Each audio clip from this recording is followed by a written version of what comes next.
ফুলের দোকানের সামনে দাঁড়িয়ে আছিস কেন? কার জন্য ফুল নিচ্ছিস? আরে আজ ভ্যালেন্টাইন ডে, তুই জানিস না?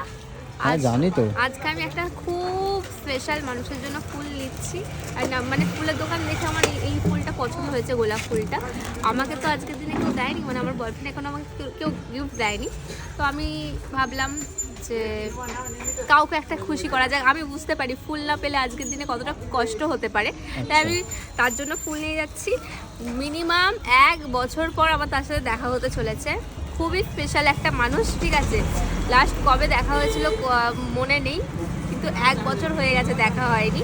আর এই দেখো, এই সুন্দর দুটো গোলাপ আর দুটো সাদা ফুল নিয়ে নিয়েছি, কারণ পুরো গোলাপ নেবো না, কারণ আমি ওর বয়ফ্রেন্ড নয়, ঠিক আছে।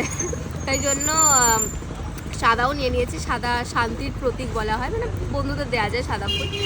আর আমি জানি না আর পছন্দ হবে কিনা, বাট আই হোপ হয়ে গেলে খুব খুশি হব।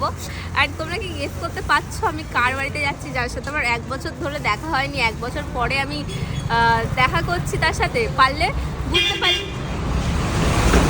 বুঝতে পারলে অবশ্যই কমেন্ট করে জানিও।